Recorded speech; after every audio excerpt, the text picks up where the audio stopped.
ও professor সাহেব, আপনার মার ঘরের অবস্থা দেখছো নি? ও সচিব, আপনার মার ঘরের অবস্থা দেখছো? এক সপ্তাহেও মনে হয়েছে না মার একটা ফোন দিয়ে জিগাইতাম, আম্মা তুমি খাইছো নি, আম্মা তুমি ভালো আছো নি? এই ছেলে সন্তান দুনিয়াতে জন্ম না দিয়া কুকুর বিলে জন্ম দিলে থেকে ভালো হইতো। কুকুর বিলে জন্ম দিয়া পারলেও থেকে ভালো হইতো যদি এই ছেলে সন্তান জন্ম না দিয়া। যে মার খবর নাই, বাবার খবর নাই, দুনিয়াতে আমাকে কোটি কোটি টাকা সম্পদ করে দিয়ে গেছে মায়ার বাবায়, তাহলে সম্পদ কালিকা করলো বাপ মায়। তো বলি, এই ধরনের এরা শিক্ষিত নামের কুলাঙ্গার, এদের বিচার হওয়া উচিত। এই ধরনের শিক্ষিত ছেলেদের যারা নিজের বৃদ্ধ বাবা মাকে টেক কেয়ার করে না, তাদের বিচার হওয়া উচিত।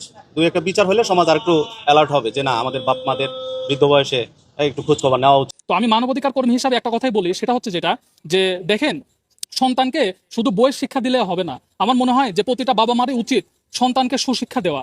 এমন সুশিক্ষা দেওয়া উচিত ছোটবেলা থেকে, বইয়ের শিক্ষার পাশাপাশি তাকে মানবিকতার শিক্ষা দেওয়া উচিত বলে আমি মনে করি। সমাজে প্রতিষ্ঠিত সন্তানের মায়েরা সবচেয়ে বেশি অবহেলিত হয়। এর কারণ কি জানেন? সন্তানের জীবনে প্যারেন্টিং একটি গুরুত্বপূর্ণ অধ্যায়। সন্তানকে প্রতিষ্ঠিত করার সাথে সাথে সন্তানকে কাইন বানাতে হবে। সন্তানকে উচ্চশিক্ষিত, বিত্তবান এবং সম্পদশালী করে দেওয়াই প্যারেন্টিং নয়। যার আমি একটা জিনিসই বলবো, এই সন্তান যারা মার খোঁজ খবর নেয় না, পাশে তার প্রফেসর মেয়ে পাশে থাকে, পাশে ফ্ল্যাটে থাকে, তা সে মার কি খোঁজ খবর নিতে পারলো না? মা কোথায় আছে, কি করে, কি খাচ্ছে? মেয়ে, সে তো মেয়ে জাতির কলঙ্ক। যে হৃদয় বিদারক ঘটনাটি ঘটেছিল, যে মিরপুরে যে মাকে, এক বৃদ্ধা মা যিনি মারা গিয়েছিলেন এবং 7 থেকে 10 দিন আগে মারা গিয়েছেন, লাশে পচন ধরে গিয়েছিল, সেই মায়ের সুযোগ্য সন্তান যুগ্ম সচিব এ কে এম আনিসুর রহমানকে ওএসডি করা হয়েছে। ওএসডি বলতে তিনি তো বর্তমানে মংলা বন্দরে কর্মরত আছেন, সেখান থেকে তাকে জনপ্রশাসন মন্ত্রণালয়ে ন্যস্ত করা হয়েছে এবং তাকে 4 তারিখের মধ্যেই সেই জায়গা থেকে রিলিজ নিতে বলা হয়েছে এবং এখানে জয়েন করতে বলা হয়েছে। তো প্রাথমিকভাবে এটিকে একটি শাস্তি বদলি, যদিও অনেকে বলতে চান যে খুব বড় শাস্তি নয়, কিন্তু এটিকে একটি শাস্তি হিসাবেই ধরতে হবে এবং এই শাস্তি হিসাব করলেই এই যে সরকার পদক্ষেপটা নিয়েছে, এটাকেও আমি মনে করি যে খুব একটা বড় কাজের কাজ করেছে। এবং শাস্তি কি হলো না হলো তার চেয়ে বড় কথা হলো যে একটা মেসেজ গেল যে মায়ের প্রতি অবহেলা বা বাবার প্রতি অবহেলার কারণে এই লেভেলের একজন কর্মকর্তাকে শাস্তি দেওয়া হয়েছে, ওএসডি করা হয়েছে। এই বার্তাটাই বা একটা কম কি? এটাই একটা বড়, আমি মনে করি যে এর সবচেয়ে বড় বিচার তো হলো সামাজিক বিচার। অর্থাৎ এই যে মানুষটা বা এই যে সন্তানদের সম্পর্কে যে মানুষজন ধারণা করছে, মানুষজন যে ঘৃণা পোষণ করছে, মানুষজন যে ক্ষোভ প্রকাশ করছে, এটাই তো একটা বড় সামাজিক শাস্তি। তার সাথে এই যে শাস্তি ওএসডি বা তাকে বন্দর থেকে জনপ্রশাসন মন্ত্রণালয়ে যে ন্যস্ত করা হলো, সেটিও একটা শাস্তি হিসাবেই ধরতে হবে। অন্য সন্তানদের মধ্যে বুয়েটের যে শিক্ষক, তিনি এক ধরনের বক্তব্য দিয়েছেন, পাশাপাশি আজকে একটি রিট হয়েছে এই বিষয়ে, এই ঘটনার তদন্তের জন্য যে আসলে কীভাবে তার মৃত্যু হয়েছিল সেটি সঠিকভাবে বের করার জন্য, কারণ উদ্ঘাটনের জন্য একটা রিট হয়েছে। তো এই যে ঘটনাটা, সেই ঘটনাটা কিন্তু গোটা বাংলাদেশের সমস্ত মানুষকে নাড়িয়ে দিয়েছে যে একজন মা এইভাবে মৃত্যুবরণ করতে পারেন যার কেউ খোঁজ নেয়নি, না কোনো একজন তাকে, মানে এই এমন প্রতিষ্ঠিত 4 জন সন্তান, যাদের একজন যুগ্ম সচিব, আরেকজন বুয়েটের শিক্ষক, আরেকজন কানাডা প্রবাসী, মেয়ে স্কুল শিক্ষক, যতটুকু এখন পর্যন্ত তথ্য আসছে, এবং কাছাকাছি বসবাস করতো। সেই সন্তানদের একজন মা, একটা ঈদ চলে গেছে, সেই ঈদের সময়ে ঘরে একা পড়ে মরে পচে লাশ হয়ে আছেন, কিন্তু এই সন্তানরা জানে না। এমন প্যাথেটিক ঘটনা সারা বাংলাদেশের মানুষের হৃদয়ে কিন্তু তোলপাড় তৈরি করেছে। এবং এই যে ঘটনা, সেই ঘটনা থেকে শিক্ষা নেওয়ার আছে যে আসলে মানুষ কতটা, মানে হয়তো অন্য কোনো ঘটনা থাকতে পারে এখানে, সেটি যেভাবেই থাকুক, নানানজন নানানভাবে ব্যাখ্যা করার চেষ্টা করবেন, কিন্তু চেষ্টা যেটাই হোক, সব সন্তানরা কীভাবে একরকম হয়ে গেল? কোনো সন্তানই কি মাকে খোঁজ নিতে পারতো না? মায়ের কোনো সমস্যা থাকলে, মায়ের যদি কোনো মানসিক সমস্যা থাকে, সেটারও কি সন্তানরা চিকিৎসা করতে পারতো না? অনেক রকমের যুক্তি অনেকেই দিচ্ছেন, কেউ কিছু কিছু যুক্তি তোলার চেষ্টা করছেন, যে যুক্তিগুলো আসলে খুব বেশি এই ক্ষেত্রে আমি মনে করি প্রযোজ্য না। মা বাবা যদি পাগলও হন, মা বাবা যদি মানে অসুস্থও হন, তারপরও কিন্তু দায়িত্বটা কিন্তু সন্তানদের থেকেই যায়। কারণ এই মাই সন্তানদের গর্ভে ধারণ করেছেন, এই মা কষ্ট করে সন্তানদের বড় করেছেন, মানুষ করেছেন। তা না হলে তো এই জায়গায় এই সন্তানরা যাওয়ার কথা না। যাই হোক, এটা থেকে আমরা সবাই শিক্ষা নিই। এখন বাকি সন্তানদেরও কিন্তু শাস্তির আওতায় আনা যায়, কারণ প্রত্যেকেই কিন্তু অবহেলা করেছেন, কেউই কিন্তু এই মায়ের খোঁজ নেননি। ফলে অন্য সন্তানদেরও শাস্তির আওতায় আনা উচিত বলে মনে হয়। সেই শাস্তিটা আমাদের যেই পিতামাতার ভরণ পোষণ আইন, যেটি আমি গতকালই বলেছিলাম, যে ভিডিওতে বলেছিলাম যে এটি আইন অনুযায়ী শাস্তিযোগ্য অপরাধ, তো সেই আইনে কিন্তু অন্য সন্তানদেরও কিন্তু শাস্তি দেওয়ার সুযোগ আছে। এবং এটি সমাজে একটা বড় উদাহরণ হয়ে থাক যে বাবা মাকে অবহেলা করলে, বাবা মাকে না দেখলে কি হতে পারে। সমাজে প্রতিষ্ঠিত সন্তানের মায়েরা সবচেয়ে বেশি অবহেলিত হয়। এর কারণ কি জানেন? সন্তানের জীবনে প্যারেন্টিং একটি গুরুত্বপূর্ণ অধ্যায়। সন্তানকে প্রতিষ্ঠিত করার সাথে সাথে সন্তানকে কাইন বানাতে হবে। সন্তানকে উচ্চশিক্ষিত, বিত্তবান এবং সম্পদশালী করে দেওয়াই প্যারেন্টিং নয়। যার জ্বলন্ত উদাহরণ 73 বছর বয়সী বৃদ্ধা নূরজাহান। বৃদ্ধা নূরজাহানের সন্তানদের দিকে তাকান। এই বৃদ্ধা নূরজাহান তার সন্তানদের জন্য এমন কি করে নাই? তার এই উচ্চবিত্ত শিক্ষিত সন্তানদের মধ্যে অবশ্যই মনুষ্যত্ব এবং কাইন্ডনেসের ঘাটতি ছিল। তাই তো বৃদ্ধা নূরজাহান তার জীবনের শেষ সময়গুলো নোংরা, দুর্গন্ধযুক্ত, আবদ্ধ করে অবহেলিত জীবন পার করেছেন। বৃদ্ধা নূরজাহানের মতো জীবন না পেতে চাইলে প্যারেন্টিং এর ক্ষেত্রে সন্তানদের মধ্যে আত্মীয় স্বজনের সাথে উঁচু নিচু ভেদাভেদ তৈরি করে সন্তানের মানবিক মূল্যবোধ নষ্ট করবেন না। 7 দিন হয়েছে মারা গেছে, 3 দিন আগে বাইর করছে। তাহলে এই ছেলে সন্তান দুনিয়াতে জন্ম না দিয়া কুকুর বিলে জন্ম দিলে থেকে ভালো হইতো। কুকুর বিলে জন্ম দিয়া পারলেও থেকে ভালো হইতো যদি এই ছেলে সন্তান জন্ম না দিয়া। যে মার খবর নাই, বাবার খবর নাই, দুনিয়াতে আমাকে কোটি কোটি টাকা সম্পদ করে দিয়ে গেছে মায়ার বাবায়, তাহলে সম্পদ কার লিগা করলো বাপ মায়? কুকুর বিলে লিগে করছে, মানুষের লিগা করে নেই। মানুষের লিগা করলে নিচ্ছে ছেলে সন্তান লিগে যদি করতো, ছেলে সন্তানের বাপ মার খবর নিত, আমার মা কি সুখে আছে, কি শান্তিতে আছে, বুড়া মানুষ না বিছনায় পড়ে আছে, নাকি খাইছে না খাইছে, ওই খবরটা আমরা নিতাম। কি ভাই, এই খবরটা আমরা নিতাম। কিন্তু আমরা তো মা বাবার খবর নিলাম, মায় তো আমাকে সম্পদ করে দিয়ে গেছে। এই কারণে আমার গরিবের ভিতরে আল্লাহ আমাকে অত সময় গরিবের ফলে লেখাপড়া করাই তাই নাই। তারপরও বলা হয় না যে ওই কর্ম করে যদি ভিক্ষা করে যদি খায়, তাও আমাকে বাপমার দিকে খেয়াল রাখে। গরিবের সন্তানে আমাকে গরিবের ফলা হয় না, সন্তানের দিকে বাপমার দিকে খেয়াল রাখে। কিন্তু আমাকে ফলা হয়নি কইতে আছে আমাকে সম্পদ হয়েছে মা আর বাবা, আমাকে আর কোনো অত সম্পদের দরকার নেই। আমাকে আর কোনো অত সম্পদ দরকার, আমাকে বাপমা যদি খায়া ঠিকঠাক দুনিয়াতে যা যদি বাচ্চা আছে, ওইটি আমাকে অর্থ সম্পদ নাকি তারা করেছে। তারা মানুষ করেছে ছেলে সন্তানে আমাদের মরণে বাসনে আমাদের খেদমত করবো চাইবো, এই হিসেবে তারা মানুষ করেছে সন্তানের। সন্তানের তো বাপার কপালও প্রস্তাব করে না, চাইবো মানুষ তো করেছে ঠিক আছে, বাপার কপালের উপরেও প্রস্তাব করে নেই। তাহলে পড়ালেখায় বিদ্যা শিক্ষা না করে তো কুকুরের বিদ্যা শিক্ষা করানোর ভালো ছিল। আর এই অত সম্পদ কুকুরের বিলিয়ে দেওয়ার দরকার আছে সব এই সন্তানের লিগে না থিয়া। মহিলা মারা গেছেন হলো এই বাসার 4 তলায়। প্রায় 1-1.5 বছর যাবত উনি এই বাসায় অবস্থান করছেন, মেয়ের বাসায়। ওনার যে দুই ছেলেই খুব প্রতিষ্ঠিত।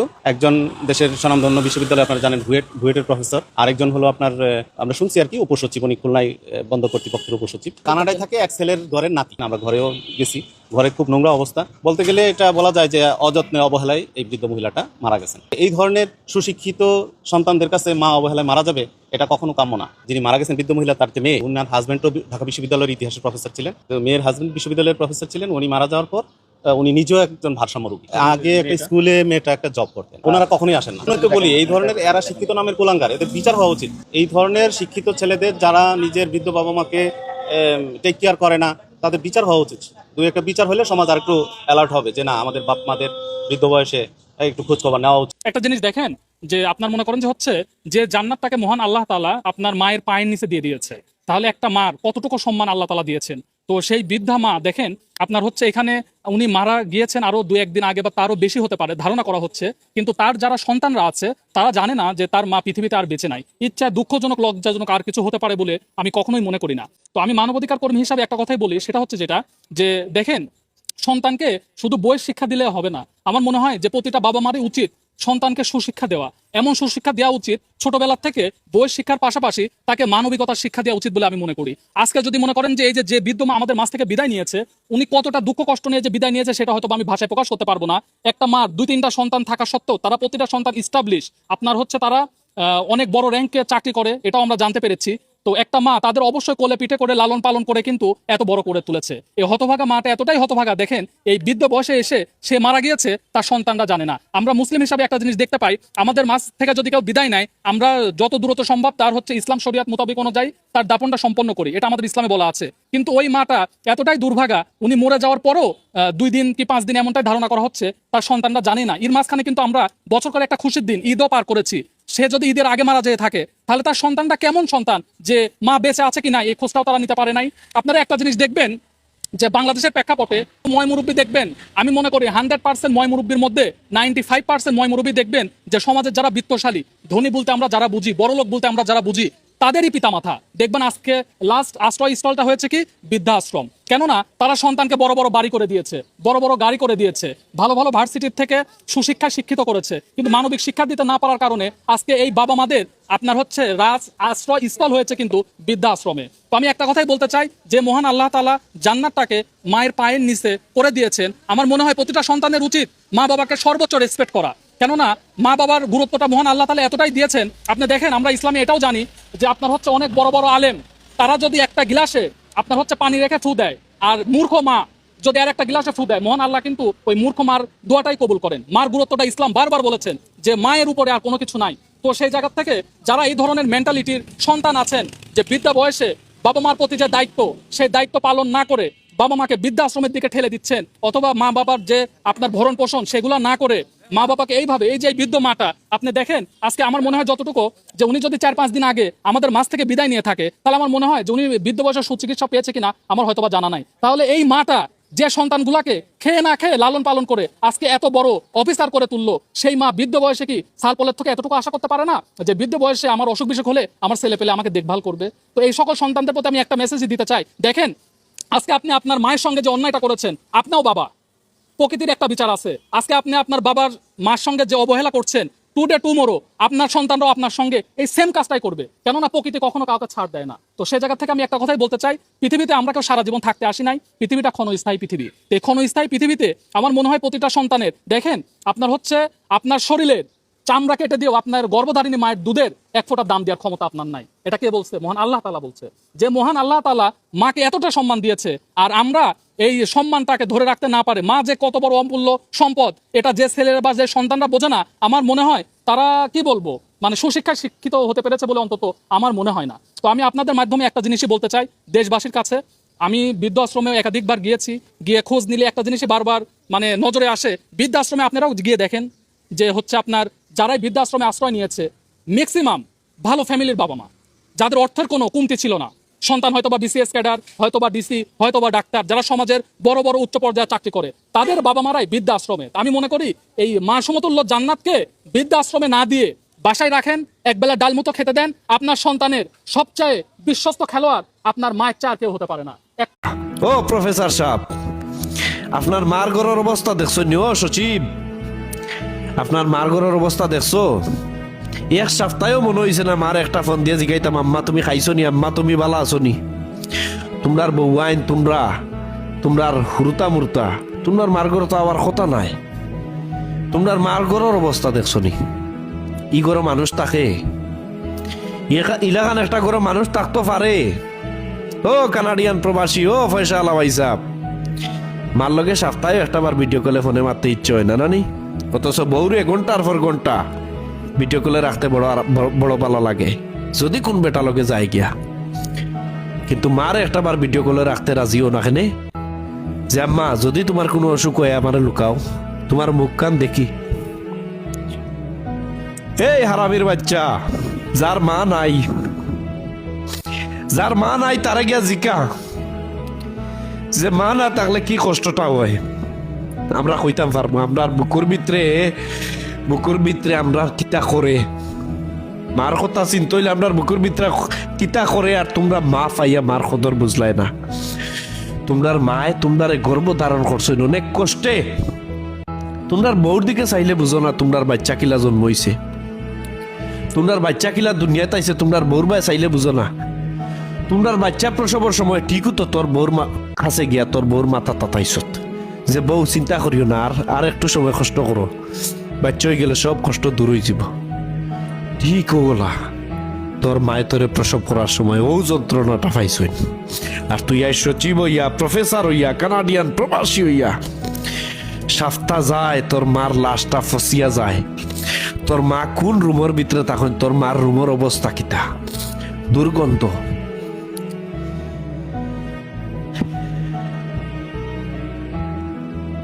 তোমরা মানুষ নি, তোমরা মানুষ নামের জানোয়ার, যে তোমরার মা মরিয়া ফসিয়া যাওয়ার পরেও তোমরা সন্তান হলে কইতে পারো না। দেশ থাকা প্রফেসর আর সচিব, তোমরার বউ বাচ্চা একটা বার তোমরার মার করে ফাঁকানি তাই না? তোমরার মারে একটা বার দেখাত যাও না? যদি তোমরার মারে দেখাত যাইতাই, যদি তোমরার বউ বাচ্চা তোমরার মারে দেখাত যাইতা, তাইলে তোমরার মার রুমের এই অবস্থা হয় না। কে জানে তোমরা কত বছর আগে থেকে তোমরার মালগে সম্পর্ক বাদ দিছো। ঠিকও তো তোমরা ফ্যামিলি লইয়া আসো, কিন্তু তোমরার মারে তোমরা এমন একটা জায়গার মাঝে এমন একটা বিল্ডিং রাখছো, যে বিল্ডিংটা বাইরে থাকে সুন্দর, কিন্তু ভিতরে তোমরার মার রুমের যে অবস্থা, এখানে একটা সুস্থ মানুষ থাকতে পারে না। এই মানুষটা মরার 7 দিন পরে গলা বায় ফসিয়া, সারাটা শরীর ফসিয়া, দুর্গন্ধ বার হইছে, মানুষের দরজা ভাঙ্গিয়া এই লাশটা বার করে। অথচ তোমরার মায় তোমরার সচিব বানাইতে, প্রফেসর বানাইতে, কানাডিয়ান প্রবাসী বানাইতে কত না কষ্ট করছে, কত কষ্ট করিয়া রান্না বান্না করিয়া রাখছে। তোমরা স্কুল থেকে ইয়া খাইছো, খানি রেডি পাইছো, মারে কোনোকে বেতন দিছো? মায় উপহার স্বরূপ কিতা পাইলা? তোমরারে মানুষ বানাইছো নোলা খান, যে তোমরার ফ্যামিলির সুখর কথা চিন্তা করিয়া তোমরার মারে একবারে ভুলি গেছো। তোমার মা মারা যাওয়ার পরে ফসিয়া দুর্গন্ধ হওয়ার পরে আশপাশের মানুষে জানছে, অথচ তোমরা সপ্তাহের পর সপ্তাহ তোমার মার খবর হইতে পারো না। তোমার মা আসইন না মারা গেছইন, তোমার কাছে তো লাগছে এই বুড়িটা মারা গেছে, জান বাঁচলো। কিন্তু এই সমাজে তোমরা ক্ষমা করতো না। ইয়াউমিল কিয়ামা তোমরা লাগি আল্লাহ পাক রব্বুল আলামিন জান্নাত রে হারাম করে দিলাইবা। তোমরা লাগি জান্নাত নাই। আরে তোমরা লাগি জান্নাত নাই। যত বাচ্চাইতে মা বাপা লগে, যত বাচ্চাইতে মা বাপা লগে বেয়াদবি করছো, যত বাচ্চাইতে মা বাপারও বাদ দইছো, যত বাচ্চাইতে বউর কথা শুনিয়া মারে কষ্ট দিছো, তোমরা লাগি জান্নাত নাই। তোমরা লাগি জাহান্নাম। জাহান্নামের অতল তলদেশে আল্লাহ পাক রব্বুল আলামিন তোমরা স্থান করিয়া দিবা। তুমি সচিব হইছো, বহুত বড় হেডামালা হয়ে গেছো। তুমি প্রফেসর হইছো, তুমি বহুত বড় হেডামালা হয়ে গেছো। কেমন ছেলে মেয়ে বাবা মার খোঁজ নেয় না, তো এই ছেলে মেয়েরই শাস্তি দেওয়া দরকার। তাদের একজনের শাস্তি দিলে 10 জন শিক্ষা পাবে। তার বাবা মাদের খবর নেয় ছেলে মেয়ে। আমি একটা জিনিসই বলবো, এই সন্তান যারা মার খোঁজ খবর নেয় না, পাশে তার প্রফেসর মেয়ে পাশে থাকে, পাশে ফ্ল্যাটে থাকে, তা সেই মার কি খোঁজ খবর নিতে পারলো না? মা কোথায় আছে, কি করে, কি খাচ্ছে? মেয়ে, সে তো মেয়ে জাতির কলঙ্ক। আর যে সন্তান যারা আছে তারা কে? এরা কি মানুষ? যার মাকে অবহেলা করে, সেবা যত্ন না করে, তাকে তাদেরকে পরিত্যক্ত জায়গায় ভরণ পোষণ পর্যন্ত আমার মনে হয় দেয়নি এর মাকে। আজকে মার যদি খোঁজ খবর নিত তাহলে জানতে পারতো, যোগাযোগ রাখলে জানতে পারতো তার মা কোথায় আছে, কি আছে। আমাদের ঘরে তো মা বাবা আছে, তাদের তো খোঁজ খবর আমরা সবসময় ধরে রাখি। আজকে আমাদের শিক্ষা হয়ে আছে যে মা বাবাকে যত্ন করতে হবে, তাদেরকে মানে সেবা করতে হবে, তাদেরকে। যে বাংলাদেশের যেখানে এরকম, বাংলাদেশের প্রতিনিয়ত কিন্তু এরকম ঘটনা আনাচে কানাচে হচ্ছে, এটা অবশ্য মিডিয়ার আওতায় আসছে, এই জন্য আমরা এটা জানতে পারতেছি। কিন্তু আমি বাংলাদেশের প্রতিটা ছেলে মেয়েদেরকে বলবো, দেখেন আপনারা মায়েদেরকে, মা যে যার সে যতই অন্যায় করুক না কেন, বুঝলাম সে অন্যায় করেছে, তাকে পরিত্যক্ত অবস্থা রেখেছেন। একটা কথা বলতে চাচ্ছি, সেটা হচ্ছে যে তার দেখাশোনা করব না, তার দায়িত্ব নেব না, অবহেলা করব। টাকা তো অভাব ছিল না, টাকা তো ছিল, বৃদ্ধাশ্রম বলতে তো একটা শব্দ ছিল, অন্তত সেইটুকু করতে পারতো। সেখানে তার প্রতি সেই দয়াটুকু দেখাতে পারতো। অবশ্যই সেটুকু দেখালে অন্তত আজকে তার এই দৃশ্যটা দেখতে হতো না। সে ওখানে অন্তত একটু যত্ন পেত। ওইসব জায়গাতে যে যত্নটুকু পাওয়া যায় শুনেছি, এইভাবে তাকে অন্তত এই যত্নটুকু সে পেত। ওরকম সন্তান যেন কারোর বংশে আর জন্ম না নেয়, কারো বংশের জন্য এরকম সন্তান জন্ম না নেয় যে মায়ের হাত ধরে সে হাঁটতে শিখলো, যে মায়ের কথাতে সে কথা বলতে শিখলো, আর সেই মায়ের খোঁজ নিতে পারলো না, সেরকম সন্তান বেঁচে থাকার কোনো অধিকার নেই। যে মায়ের জন্য পৃথিবীর আলো দেখলো, অথচ সেই মা কিভাবে চলে গেল, সে কবে চলে গেছে কেউ বলতেই পারে না। আর ছেলেদের কথা বাদই দিলাম, একটা মেয়ে যার পাশে ছিল সেই তো বলতে পারলো না, তাহলে সে কেমন মেয়ে, কেমন মাতৃত্ব তার মধ্যে জন্ম নিয়েছে যে সে তার মায়ের কষ্টটা বুঝলো না। আসলে উচিত ছিল ম্যাডাম যেটা বললো যে আপনার বৃদ্ধাশ্রমে দেওয়া উচিত ছিল, সেটাও তারা করে না। মা অবহেলায় অনাদারে মৃত্যুবরণ করেছে, লিমিট ক্রস করছে, অবহেলায় অনাদারে। ঠিক আছে, ভালো থাকবেন, সুস্থ থাকবেন ইনশাআল্লাহ। আল্লাহ হাফেজ, আসসালামু আলাইকুম।